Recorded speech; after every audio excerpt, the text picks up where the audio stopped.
take a look at this. Right now they're cleaning the debris from the ring, getting ready for our next matchup, and we are ready to go. Just about. That makes me sick. I don't like to see something like that. Let's go back to David Penzi. Ladies and gentlemen, the next contest at the Bash at the Beach is set for one fall. It is set for the WCW United States Heavyweight Championship. Introducing first the challenger, representing the Four Horsemen, and accompanied to the ring by Queen Deborah from Austin, Texas, Steve Moku Big Michael. You should have never jumped in my chili, baby. Now it's time for you to go down. It's been a little bit over a year since Steve McMichael made his debut as the Great American Bash of 1996. He became a Four Horseman that day, and since that time, you're talking about smooth transitions. One of the top players in football became one of the top players in WCW, Steve McMichael. Now, guys, his first chance at a major title. I want to ask Dusty a question. You started a lot of guys in this sport, Dusty. You ever seen anybody come along as quick as this man?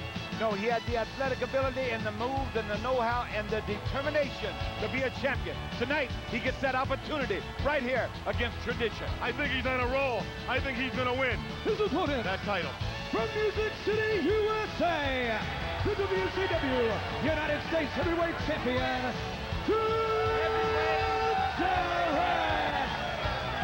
Jeff Jarrett, just a couple of weeks ago, was a member of the Four Horsemen along with Steve McMichael, but that ended when he was thrown out by the Nature Boy Ric Flair a couple of weeks back.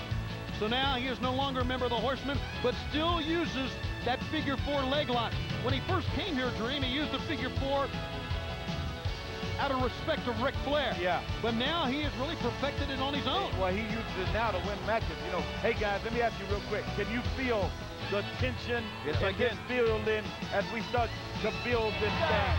Oh, You know, it's man. Kevin Sullivan having to walk into the back, knowing his career is over. Everybody's been watching on the monitor. That's going through everybody's mind back there. Well, you know, later on, and not too long from now, not only are we going to see Flair and Roddy Piper go at it in what should be one for the ages, Oh, yes. but also who the mystery partner will be coming up, and how will the Worm, Dennis Rodman Fair, when he finally steps into the ring. And I think, as importantly, what plan does the NWO have for the Giant and Luger? Mongo's telling everybody this is his. You'll get a chance here in a minute to earn it. Yeah, you don't want to start the parade before it's time. You know what I mean? And when you parade around as much as he's doing right now, you got to be focused in on what's going on. We talk about second-generation wrestlers. We talk about Jeff Jarrett in the figure four. He's great at all kind of holds. He knows all them holds. He grew up around them holds. So he's ready for this contest here. McMichael's got to really reach down and use some of that old-fashioned one tackle, get him, knock him off his feet, and pin him. Yeah, use what you know best. Yeah. Use your strength, Now, use your power. now he's parading around with it.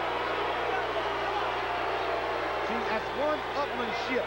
One upmanship. What McMichaels has to do is ignore this. Ignore what's going on right now. Stand in the corner. Let him showboat around with the bell. Do whatever he wants. Nothing's going to happen till that bell rings. He ain't got a chance! Finally the bell, and here we go. We have had great U.S. title matches on WCW pay-per-views, but the first time for these two men to go at it for one of the top titles in the world, the WCW United States Heavyweight Championship, held by all great champions as a stepping stone to the World Heavyweight title. Let me ask you this, Ring 2. The Horsemen, as of late, have become very strong. You know what I mean? They have started to regroup, strengthen themselves, get themselves back together. What a mantelpiece, if you will, is that U.S. heavyweight title to go back there and push them another step towards them being back where they were for so many years. No doubt about it. And Ric Flair made the statement the other day. He was talking like Curt Hennig was going to be a member of the Horsemen, but Curt said, well, wait a minute, I'm a free agent. So yeah, he was a free agent until the lady came out and they had the limousine door open and they opened it up and he run on out with them. Good point made right there, guys, by Jeff Jarrett. He stood on the outside and told the referee and told McMichael that he's going to beat me, I do not have to beat him. So Jeff Jarrett already establishing that if need be, he will take the low road to hang on to this U.S. heavyweight title. And I'll tell you something, he's been to that road before. He's helped pave that road. He knows a lot about that road. He's capable of going down that low, low road. And he's a showboater, as you can tell. Some of the fans here start to chant Mongo. And Steve McMichael has been very calm about this. He is enabled to let Jeff Jarrett do all of his parading, all of his strutting. Steve McMichael's Tony's a great athlete, and that's what made him so good, so quick, and put him in a position a year, from just about a year, a little over a year, to be in there for the United States heavyweight wrestling title. Back elbow got out of that. It stunned him. Now Jarrett waiting on McMichael. He waited one step too long. Yeah. McMichael spiked him in the middle of the ring. This is kind of a pro McMichael's crowd here, too. It seems very strange to me. Well, I think it's because of the Horseman. Yeah, see, now this is a great move right here. Yeah, he hurt that leg. He can hurt his leg. He can't use the figure 4 on Mongo. Good call. Good call, Brain. Great move on Mongo's part. You know, we talked about the Horsemen and the things they do to win matches. Let's not forget the Halliburton briefcase came out with Deborah that time. So Jeff Jarrett needs to watch his back here against Steve McMichael.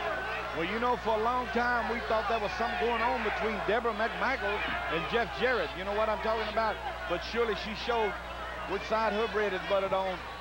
Which side her charge cards are paid for. That's right. That's a good point. As we've been saying all night, that is the bottom line. Money. On the inside now, Jarrett slowing the pace down. Jarrett now has tried to dictate the pace of this match. He's done a pretty darn good job of it so far. Mongo is letting the man do whatever he wants on the outside. And a smart move by Steve McMichael, stay on the inside. Yeah, well, he learned his trade well. When you're around the Nature Boy Ric Flair and you get anything rubbed off on you about the world of professional wrestling, you're going to be a smarter man when it comes down to it. But Jeff Jarrett knows it. He knows it all already. Jeff Jarrett almost knocked him off his feet with a right cross that time. Mongo got the knee out to the face, and Jarrett goes down in a heap. Yes. But he's back up. And Mongo. Somebody laid a great game plan out for Mongo McMichael. That time, the force of a lariat carried the man over the top rope. It was not an intentional throw, therefore the match continued. Yeah, there's been a lot of talk between the fans out here and the wrestler. Everybody's edgy here. Everybody's on their feet.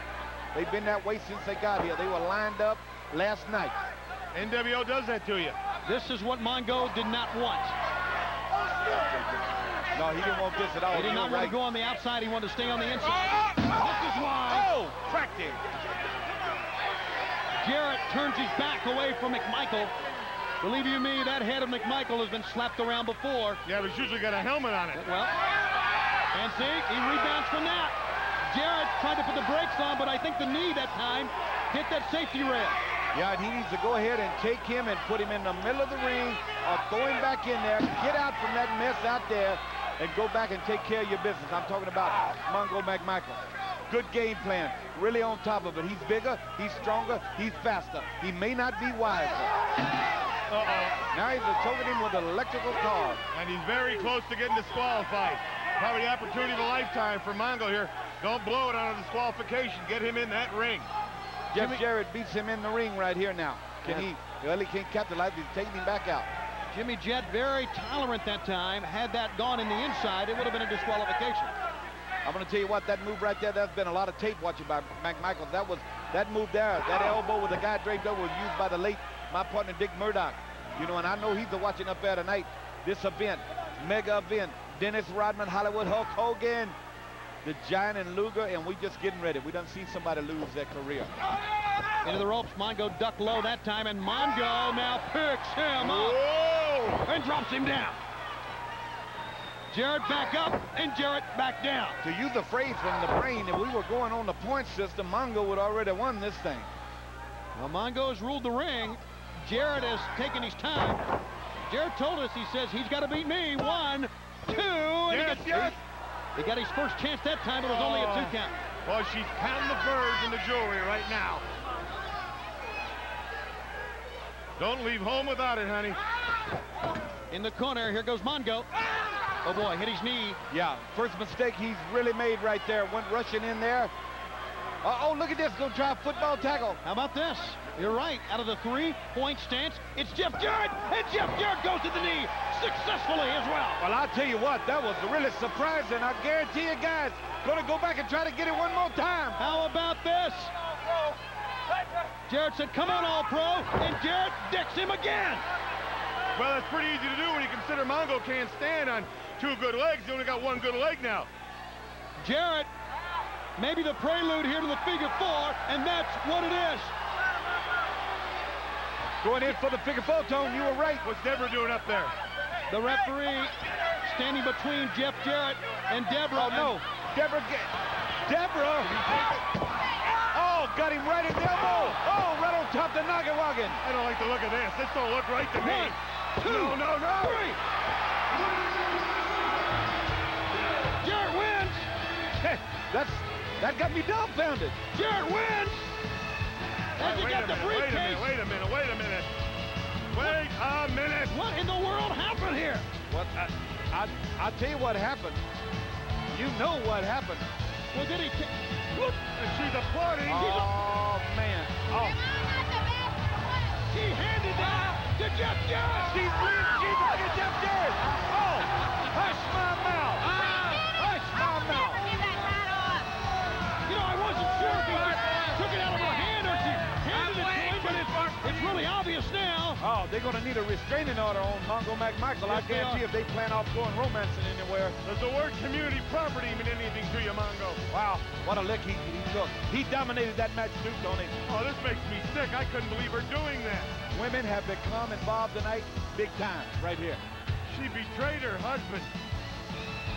Wow, let's go to Gene Okerlund.